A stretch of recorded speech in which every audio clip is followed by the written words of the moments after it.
like, we're just going to go straight into We'll it. just get straight into I'll take it. this off first because it makes such rattling noises. I was like, That is the sound of the Caroline necklace removing her dangling necklace. By the way. it was getting last serious. episode. I was literally like, I was like sitting like a statue. So I was like, I can't move. I can't take it off now. But anyway, welcome everyone to another episode of the Manchester Indie Theatre Podcast, or MITPod. And you are here with me, Caroline. And Amelia. And we have a really exciting special guest today. We have Natalie Beech, playwright extraordinaire. And we're really, really excited to get into it with Natalie, chat about how everything's been going for her. But first and foremost, we need to turn the aircon off. And secondly, and beyond that development... What an introduction. What an introduction. But beyond that exciting development, we need to crack on and talk about what is on the Manchester scene at the moment. So do you want to kick off with it, Amelia? I'll start by saying what's on in Manchester. Well, on the 13th of June at home, we have Way Back When. Way Back When is a show for families about family history and sharing memories. It is a show full of vibrant storytelling, traditional games, and a lot of audience interaction. Written by Jackie Livingston and performed by Janelle Thompson and Nicole Lacroix, Way Back When is especially suitable for ages 4 to 10, but is loved by all ages.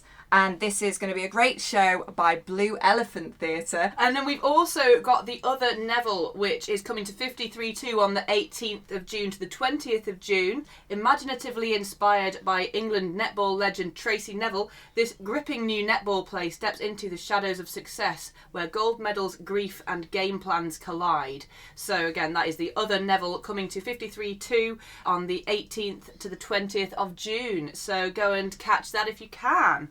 But I think without further ado, it's time to start chatting to our special guest, Natalie Beech. So welcome, Natalie. It's great to have you on. Hi, thanks for having me. We'll just give you your introduction. Natalie Beech is a freelance writer based in Manchester. In 2022, she won the Channel 4 Writing for Television Award with New Writing North.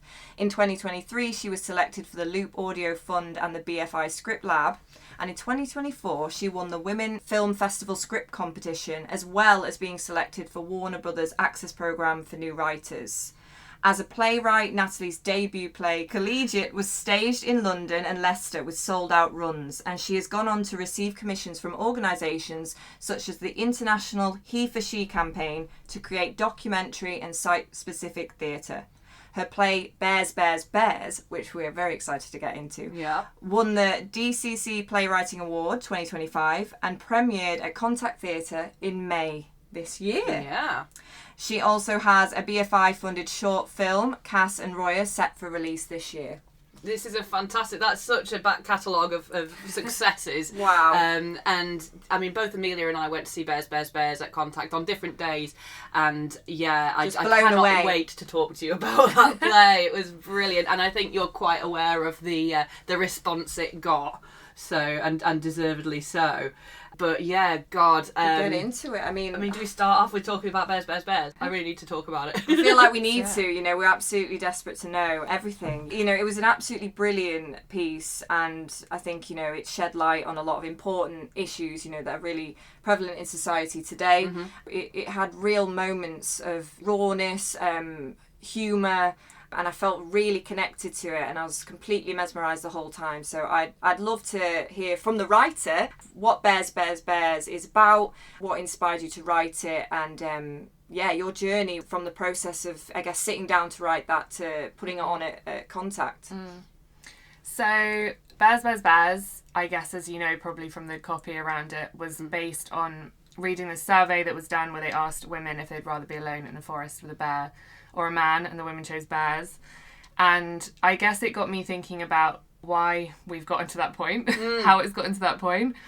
And I guess the things that women are thinking about when they're making that decision. I was interested in why we come to that conclusion. And I think more generally, I had this feeling that it feels like with men and women, it doesn't feel good at the moment, with things like the Epstein files and the Giselle Pellico case and the list goes on. The whole manosphere situation. The manosphere situation. Yeah. And hey, it's just, you mentioned my debut play, Collegiate, and that was actually about sexual assault in British universities.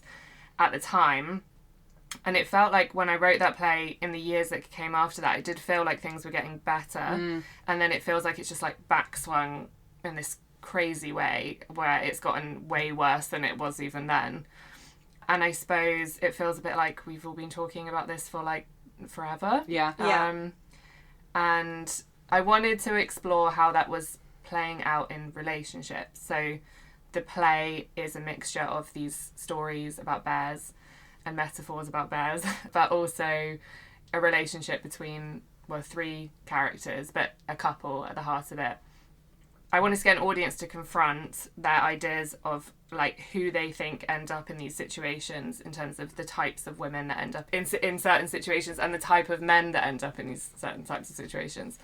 I suppose the structure of the play is partly to do with that. It's like trying to get the audience to go on a journey with us and then have to maybe confront some of their own reactions to what they've been experiencing. I think that you achieved that really, really well as well. Not to jump in, but like I feel like the sort of drawing out of the characters and the character arcs and just the personality types that, or the perceived at least personality types of the characters that you watch.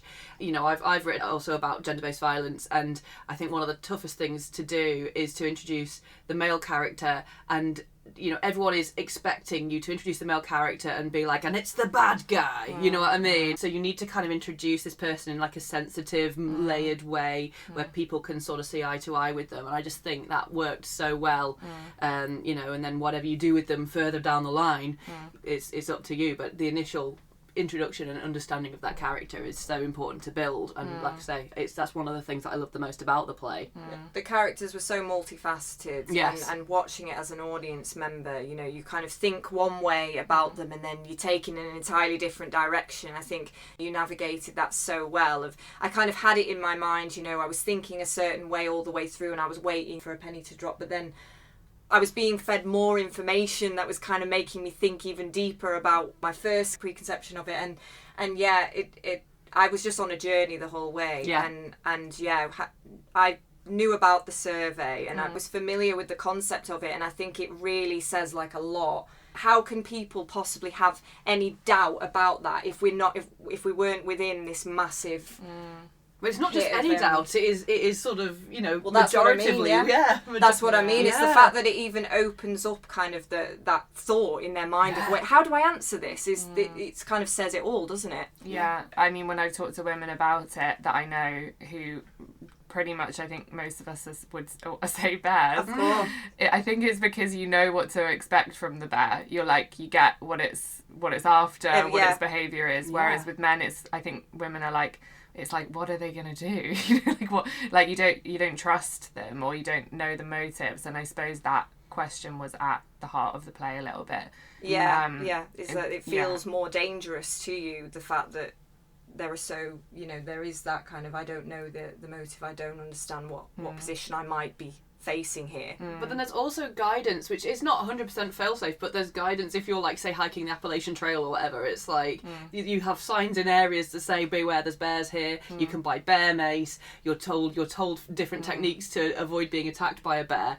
And you know, there is a crossover there with the advice women get to avoid being attacked by a man, but men are harder to predict, and their behaviours are harder to predict, and their motives are harder to predict. So you can't do as much to protect yourself against a man as you can to protect yourself against a bear. Yeah. It's a scary thing to say. Yeah. And I guess there's an element of like meta in the show of like the main character Jen is kind of constantly being like doing this show. It's her theatre show, and she's kind of questioning if it's making any difference. And I think I have an element of that, of being like, is this show making any difference? Like, is my play making any difference? I don't know, but like, what else can we do than try and look at this stuff in the art that we're making? People to think about it and to really look at issues, you know, theatre that can kind of make you sit in that discomfort and face the reality of a much like bigger problem that's happening. Yeah. But the fun of it was just enormous as well. Like, obviously it's about a really, really ingrained, terrible societal issue that is ongoing and will be, sadly, for a long time, I'm sure. But that, like, you talking about Jen addressing the audience or addressing this kind of meta element, and I feel like the very conscious use of author voice coming through Jen was really fun, because you felt it felt very unpretentious in a play that had like so many different wild absurdist moments. It also felt incredibly accessible and non-pretentious, and like you were having a conversation with the writer through this character, and again it just worked so well in that sense. Yeah, I mean also Jenna, who played Jen, is just like a force of nature. She's incredible and did so much great like audience riffing. Like the direct address is written in, but she does a lot of improv in the show with responding to the audience, and watching that each night was so fun. And she's like a stand-up, but she could be a stand-up, I think. Yeah, she was so funny. Yeah. She seems like such a a great energy. Well, the energy. She had the audience in the palms of her hands. Yeah. The energy was enormous as well. Just so much movement, so much, you could not take your eyes off her. It was absolutely fantastic. But the whole cast was just fantastic. The skill there, I think they did the work proud, and they obviously deeply understood it. And they, like I said earlier, they deeply trusted each other, it looked like, and you get that feeling, I think, of a stage full of people who are a team, who are a really solid team, and that's what that looked like. Yeah, it was great. We worked together really well. The three actors, they're all like best friends now, which is so cute. That's wonderful. Yeah, they said, I think they were calling themselves the Three Musketeers. So I was lucky to be there for the Q&A evening, which was brilliant. Yeah, and I think Connor was just such a good director as well, and so much of what made it good is him. Like the set which was like a campfire. Yes. Bark, that's all Connor, and so many nice little touches that he brought into it. Like, it's the nice thing about creative collaboration when it works, is that you're like, this is better than what I wrote in the script. So yeah, it was amazing working with him, and I was very lucky. Yeah, I mean, I saw an Instagram video, I think, of him talking about how, it's one of the best pieces he's worked on. So I feel like the feeling is obviously mutual. Yeah, yeah. It's very cool. Yeah. It must have been amazing as well, seeing kind of his vision, I guess, come to life for it from the words that you'd written on the page, and seeing kind of how that came to be, and the choices that were made there. Yeah, definitely. And he was really great at like checking in with me. I felt very like valued throughout it. But That's wonderful. I also definitely am a writer that like I do want to let the director do their thing. So I just came in occasionally. I wasn't to try not to be too overbearing. I was going to ask like what your relationship was with the rehearsal process, because as a playwright myself, every rehearsal period for every production is so different, and sometimes you do feel like you want to step away and sort of let it run, and sometimes you feel a bit more like you want to be present. Just for me, it feels like I want to see my Christmas presents before Christmas. That's a good way of putting it. It's not being controlling. It's not being like, I don't trust you guys in this room with my work. It's more like, I want to see what you're doing. Know.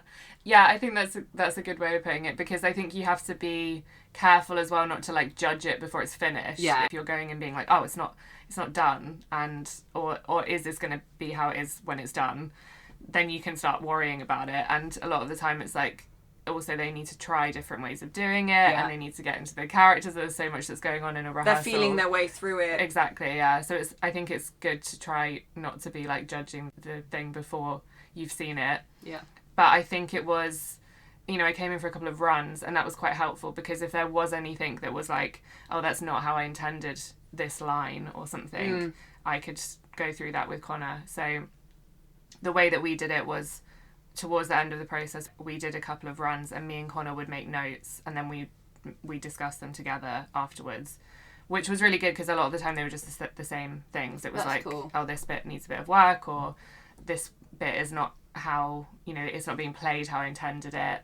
But a lot of the time as well, I don't think I'm too precious, as long as I feel like the intention's right. We might have one nights where like one of the actors doesn't say the line exactly how I've written it or whatever, but I don't really mind as long as the intention is right. I feel very similarly to that, because I think it needs to feel like it's naturally coming out of this character, rather than it being sort of stamped on them, like you have to say it like that. If they're not feeling it, then it's going to sound like they're not feeling it, basically. Yeah. So is that how you usually work then? Is you're relatively hands off with occasional touch points throughout? Yeah. Yeah, I want to make sure that the intention is correct of whatever it is, because sometimes it's like misread, or or that occasionally, like, we had, I think, one thing in rehearsal where there was like a line that Jordan was said wrong at the beginning of the play, which kind of like gave away the whole play. Oh no. And I was like, to Connor, I was like, he can't say that. And it was like, again, it was just because he was like paraphrasing it, which normally isn't a problem. Yeah. But then I feel like Jordan's going to be mad at me for saying this on a podcast. He's going to be like calling me out on a podcast. Jordan is amazing, best actor ever. Just to preface that. No, but, I mean, we've all done it though. Like, I work as an actor as well, and you know, we've part of the process. It's part of feeling out how it works, and everyone has different things that go right and that go wrong, and it all comes together in a wonderful final product, which it very clearly did. Yeah. I'd also love to hear about, I mean, we've read through your fantastic bio. It's absolutely crammed full of fantastic experiences. Everything that you've done, you know, and achieved, it's incredible. And yeah, I mean, for anyone who's listening who is a writer or an emerging writer, I think it'd be just brilliant to hear about kind of your process of writing, how you kind of got into writing in the first place, and any advice that maybe you might have for someone who wants to put on their own play would be brilliant. Well, I guess I've always written stories, like, since I was a kid, and it took me a while to get to script writing, actually. I wasn't particularly like a theatre kid. I did all kinds of like extracurricular stuff. So I think I did do theatre at one point, but I wasn't really like a thespian kid. And then I actually worked as a journalist for a while, and I studied that, and I was a news journalist, and I was like really bad at being a news journalist. I just didn't have the like drive that you need, and I was just too much of a people pleaser, I think, as well. I'd be like asking people questions, and they'd be like, "Don't talk to me," and I'd be like, "Okay, bye." I think I struggle with that, John. I would definitely. Yeah, I wasn't really like hardcore enough for it, and I really respect journalists for that reason that can do it. So I quit my job as a journalist, and I was like, what do I want to do? And I'd done this one script writing module on my undergrad that I'd really liked, and I wrote a short play at the time which ended up being collegiate. I was actually working in a cafe, and it was like really sexist. It was like the most crazy sexist environment that I'd worked in. God. And I was just like really annoyed, and I think quite a lot of good stuff can come from rage, for me anyway. Absolutely. And so I wrote this like two-hander that was like 20 minutes, and I entered into some competitions, and it got into one where it was staged at the Arcola in London. Very cool. And I was matched with a director there, Bridget Adela, and she really liked the short, and she was like, I think we should make this into a full-length piece. And I think it was Clapham Fringe that we did, and it was quite good because she sort of deadlined me for that. It was like, we're doing this, so I just had to write the play, and I actually wrote like 14 drafts of it or something. It was wow, that's like, a big one. Yeah, I kind of wrote a different one play, and then I was like, this isn't really what I'm trying to say, and then I just changed the whole thing. But it was like the power of a deadline in terms of getting it done. And I guess if you're thinking about advice, I think that is a good thing.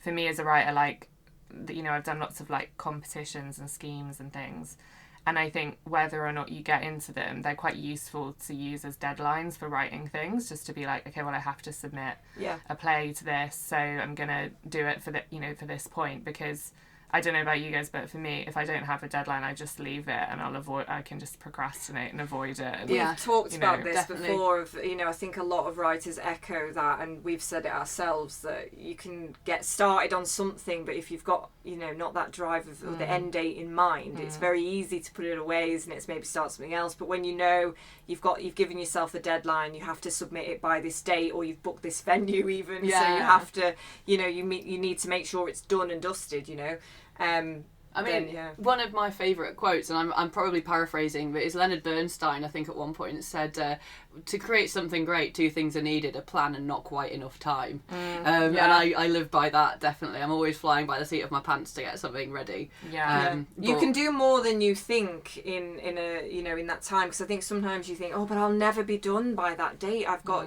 but when you really apply yourself to it, and you can surprise yourself, I think, with what you can achieve. And you can force yourself into a flow state when it's literally like, this is the only block of time I can use.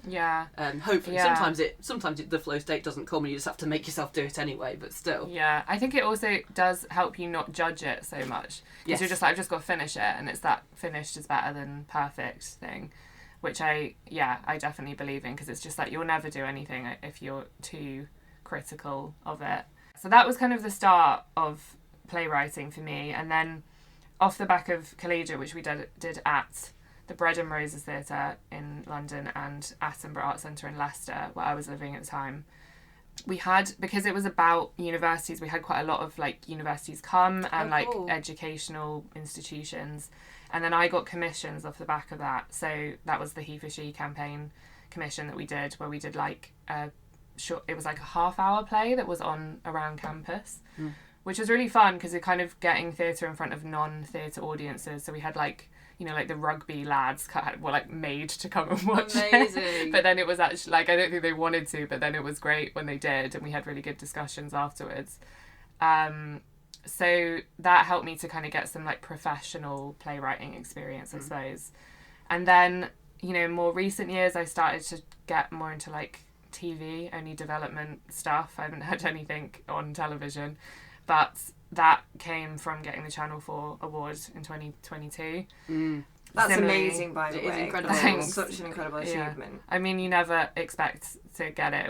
I'm going to be shocked for the rest of my life, I think. It's such a heavily oversubscribed scheme. Like, so many people want to get onto that scheme. And so, I mean, congrats. That's amazing. Yeah, and really it's a cool. really good programme because they match you with the production company. So I was with Roland Productions, and you get to go through the whole process, and that they develop a pilot with you. They pitch it for you. So it's really like a great professional opportunity. That's and awesome. I think it's like, I mean, I didn't have any connections in the industry before then, and it helps you to kind of get your foot in the door because it is a really tough industry. And hard to get those connections. So I think I definitely would recommend like to any writers applying to programs, schemes, competitions. Like it is competitive, and I guess I've given you like a list of my CV, which makes it sound like I've done lots, but within that there's been like hundreds of rejections. Do you know what I mean? Yeah. It's like, the same script that I submitted for the Channel 4 award has been rejected by loads of other competitions. It's so subjective that I think it is worth trying. It's a really heartening thing to tell people as well, I think. I mean, as a writer myself, it's a really great thing to hear. And it's sad to hear how many rejections great writers go through, but they are great writers and they have been rejected, and that's just the way things work. It's great to acknowledge that, definitely. And some of the greatest pieces, of film and theatre, I think so many writers, behind those works have said that they took it to however many publishing companies or production companies who didn't want it, but it became this huge success when it did get picked up. And that's why you do have to believe in what you're doing, because if you get a rejection, that's not to say that piece of work isn't amazing. It is. There's so many factors that go into it. Like, if you really believe in that piece and you want to do something with it, don't be deterred and continue to apply, and don't feel like you get one rejection, that's that. And I think a lot of people do already persevere a lot, but I think it's good to just reiterate. I feel like when you're a creative, though, and it's like previous guests have said, you do have like a fire. That means you have to just keep making stuff. You have to get it out of you. But it is hard when you're doing that and then you're presenting it to people, and you're basically throwing it against a brick wall and nothing's happening. But then there's more in you that needs to come out, and it's where's it going. So it's great to know that applying to as many things as possible, you'll get something, Definitely. Eventually something will come through, and it's just like finding your people as well, people that like it. Because I think it's also a good kind of learning experience to be like, just not everyone is going to like what you do. And everything is like that. Even with Bears, we had, we got an amazing audience response. We sold out a lot of the shows. We had 4 and 5 star reviews. We got some bad reviews. We got some people who did not like it. And just that's always going to happen, and it's a good thing to remember. It's like, you just can't please everybody. It's a bold piece as well. Like, if there weren't some negative responses to it, just with how out there and brave it was, it's almost like you're doing the wrong thing if you haven't put someone's back up, you know what I mean? I thought it was brilliant, like, in the way that I was so gripped by the story, by the relationship, by the characters, but also I was, the whole way through, my brain was whirring of like all the things that I was thinking about. I was feeling so much because I could so see the clear message that you were really putting across, and for any women in that room as well, just watching that piece, I was looking around the audience actually, and I could just see people being like, just nodding their heads like, or certain lines or things that were said and going, oh, I've heard that before. It felt like we were having a collective experience in the room. Yeah, absolutely. And sort of going as well off the back of the idea of not everyone liked it. Most people absolutely loved it. I'm bringing out the quotes today. There's a music producer, Rick Rubin, who says the audience comes last, and he says he's not making work for an audience. He's making work that he will enjoy, because he's part of a demographic, and if he likes something, his people will also like it. The people in his demographic will also like it. So if you've got a thing to say and it comes from you, and it comes from something that you take very, very seriously or that you care deeply about, that will resonate. It'll resonate, and you don't need to water it down and make it work for an ideal audience. You just make something that resonates with you, and the other people with whom it resonates will come and find it. Yeah. And it feels like that's very, very much what's happened with Bears. Yeah. And I think sometimes, like, when you get, like, for example, when you get notes or feedback on a project, like, for me, I'll often know when they're right or wrong. Yes. Like, sometimes you might already think like this, but it isn't really working, and then you get a note and you're like, yeah, it's not really working. I need to do something about this. But other things you can be really like, actually, no, this is really important to me and I need to keep it. Yeah, like this is someone else's idea of how it should be. Yeah. But it doesn't follow the path I want it to follow. Yeah. And I think, it's the same with getting kind of wider like audience responses. Sometimes like I'll hear stuff and I'm a bit like, I don't feel like insulted by it, because I'm just like, well, I just don't agree. It's not supposed to be like that. Yeah, absolutely. I think once you've put it out there and people are consuming this, it's kind of, you just don't know. Everyone's going to interpret things in whatever way that they're going to see it through their perspective, but as the writer kind of what you wanted to do with it ultimately. It's great to hear people's feedback, but at the same time, like you say, it's it can't affect you because you've done that piece. You knew what you wanted to do with it. But it's also a really good point you made about notes, is that I think especially as a new writer, you feel like, and it's be the same for actors as well, you feel like when you sit down and get notes, you have to do something about every single one, and every single one might have a kernel of something in it. Like if something isn't landing and they suggest going a different way or doing this or doing that with it, you might not take that advice to do this or that with it, but the issue is potentially still there, that the audience isn't understanding this, or this character hasn't shown this side of their personality early enough, and you can then go away with that note and think, what is that trying to achieve, and how do I want to do it in my voice to achieve that. But sometimes you can just ignore them because they're wrong. I mean, I had a friend who said something to me which I thought was quite wise, where they were like, usually the note is right, but the solution that's suggested is not right. Exactly. And the best way forward is usually that, like, together you kind of come up with a new solution for the problem. That's a good way of looking at it, because it shows that you're like open-minded to that kind of collaboration almost, but then you can kind of find your own spin and interpretation from it. It's like the not that but maybe this sort of solution. And I suppose usually as the writer it's kind of your job to like come up with a solution. Exactly. And one that works for you. But Yeah. And sometimes, on occasion, I have had a director or an actor come to me and very politely say, can I make a suggestion or can I pitch something to you?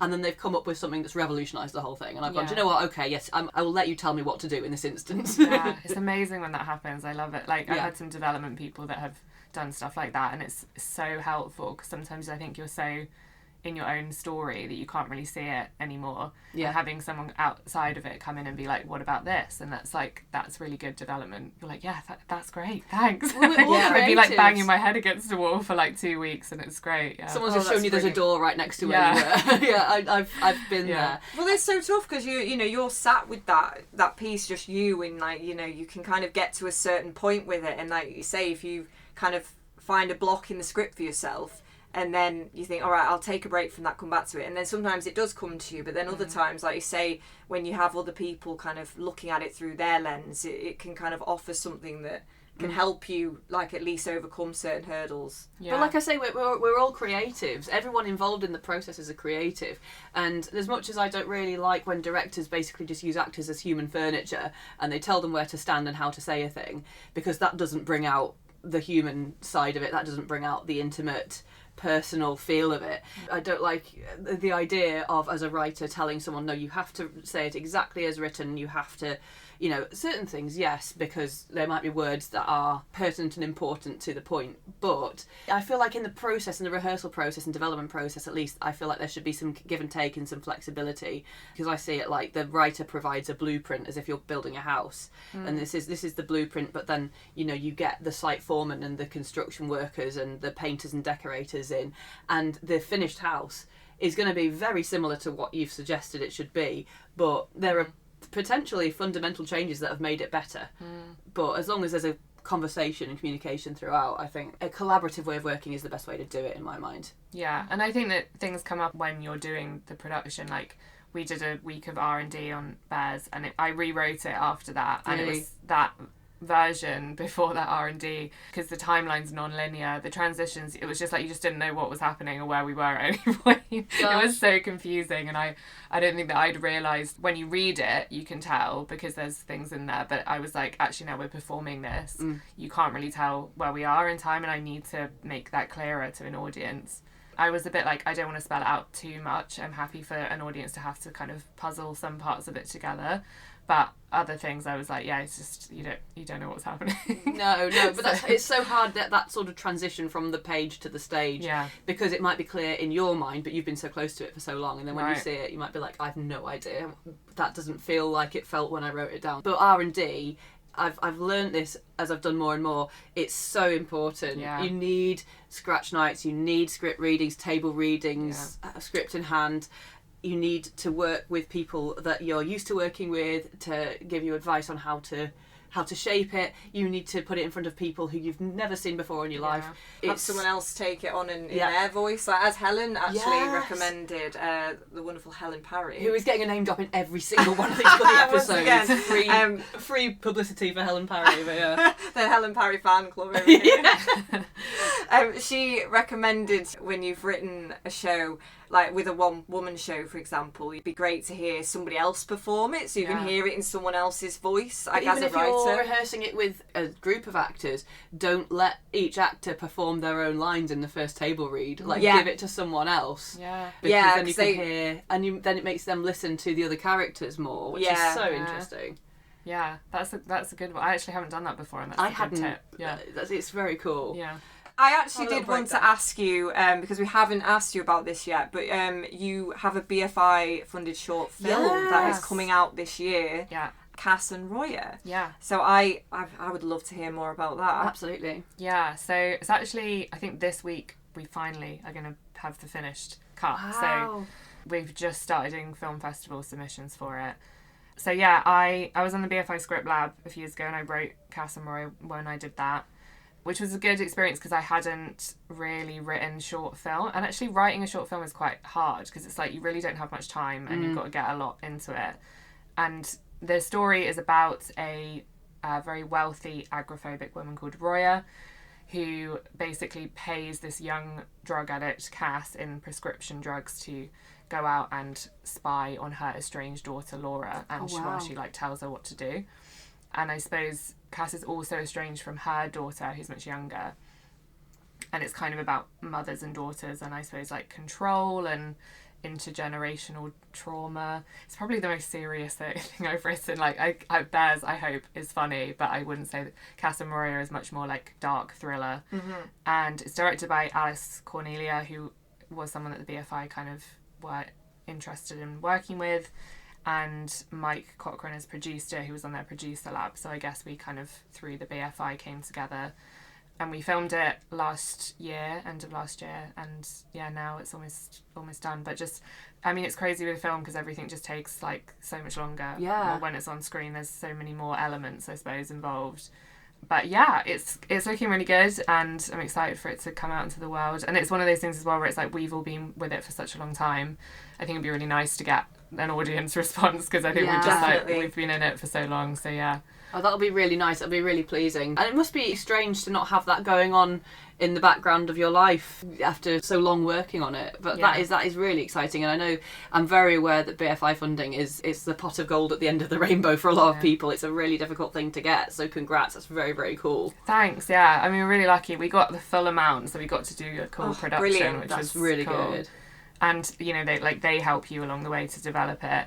So it's definitely great fun for like learning about the film process. I feel like we all learned a lot, and I hadn't had any like production experience before. Everything I'd done with screen had been in development, so actually getting to be on set, and that is like such a dream. It's such a wild experience being like, I made up this story and now there's a whole You're seeing film it crew. happening out in front, Yeah. seeing it actually being made. Yeah, And weird in but real amazing. time. Yeah. Film is so incredibly different from theatre as well, of course, obviously. But the fact that you will then have like an indelible recording, the copy of it, Yeah. the kind of the master copy of everything that's gone into it, an actual final product. Yeah. And I think that's one of the key differences between theatre and film, is that theatre feels like it's never finished, Yeah. Yeah. and film is finished. There is a finished product. That must be a really interesting difference Yeah. to experience. Yeah, and you can just sort of endlessly be tweaking with it, and I think it's like trying to also decide when you stop doing that. Yeah. Whereas theatre is this kind of movable thing where it changes every night, and there's something that's very like thrilling about theatre for that reason, I think, in that you are just like every single night you're like, what could happen? I don't know. Yeah. It's That's like, that's what's so Yeah. exciting about it, and the audience reactions to different bits, and like you say, riffing like with the audience, Yeah. and you never know kind of what's going to come from that. Different every time, and, Yeah. and really creative. I definitely felt that at Bears just Oh, yeah. as an audience member, just feeling really connected to the cast, like really like I was in it because they were so great at commanding that energy in Yeah. the room. But how did it feel to... I mean, you'd obviously been doing some work in film previously before, the BFI-funded production, but the difference between writing for stage and writing for film, how do they contrast for you? like I said, I wasn't really like a theatre kid, and I actually was much more like film. Like my brother is a filmmaker and a director, and I would say I knew more about that. Like I did film studies at sixth form, and I was more of a film person, I suppose, and TV. And then I kind of got into theatre, and then through doing theatre, I think now I'm actually like theatre is my true love. I think you can be a bit more experimental, maybe. Yes, absolutely. And there's so many people involved in screen that it's like you can definitely get into that kind of development hell thing sometimes, where you've just done like a million different versions of something and you're like, is this better than the first one? I don't know. And it's filtered through Yeah. so many voices a lot of the time, Yeah. especially if you're working for TV. I think you have And there's like budgetary constraints Yeah. and so many considerations. And obviously I guess you can be so visual in film, and that's what it's really like a director's medium in that sense. But they're so different. It's great that you're doing both, and that Oh, you've yeah. got Yeah. the experience, and they're very different, aren't they? Is the key. I think it's amazing seeing a script that for screen that comes together and how that's interpreted on screen. Yeah. But then likewise, seeing how a script comes to life on the stage and how that changes and evolves, and when you're acting in front of a camera on a stage, it's It's different. hard to compare. You can love doing both in different ways. Yeah. And I But suppose, I mean, one of the things that I think is great about TV is that you've got such a long run. So you Yeah. can do so much with the characters in a way that you can't actually in a film or in a theatre piece. It's got to be established and Yeah. completed in like sometimes the same hour, And Yeah. I guess within that 2 can, hours. that can feel quite sad as well, like when you finish a run and You can't watch it back; it's gone forever. Yeah. I think with ideas, you can have a thing of, for me, sometimes I'm like, oh, this is a film idea or this is a stage idea. So like with Cass and Roya, for me, that was so specifically a film idea because of the element of having this like hidden camera to it. I was like, Yeah. this feels so a film. It feels very location yeah. based as well. That someone's holed away in one location, another person goes out and is free, Yeah. and that's hard to achieve in a theatre, I guess. Yeah, I guess in a film you're thinking like you can control what people are looking at, whereas in a theatre people can look wherever they want. Yeah, I So, think that as well, you know, controlling the eye of the audience. Yeah, Yeah. it's. I think if you want to be specific about like perspective, which I did with Cass and Roya, I was like, this has to be a film. So Yeah.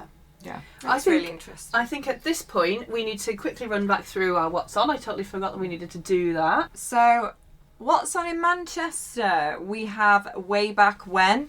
That's on the 13th of June at home by Blue Elephant Theatre. And then we have The Other Neville, which is coming to 53.2 on the 18th to the 20th of June.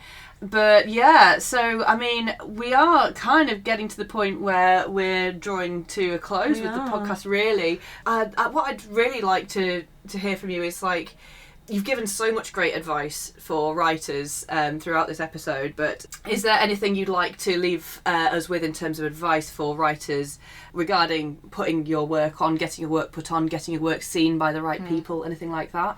I definitely think if you want to write for theatre, short play nights are amazing. Yes. For like testing an idea, if you've got like a 10-minute excerpt or something, but also in terms of like connecting with other creatives, so directors and actors. Because then if you want to do a full-length thing, you've got people maybe who are interested. And that's happened for me a few times.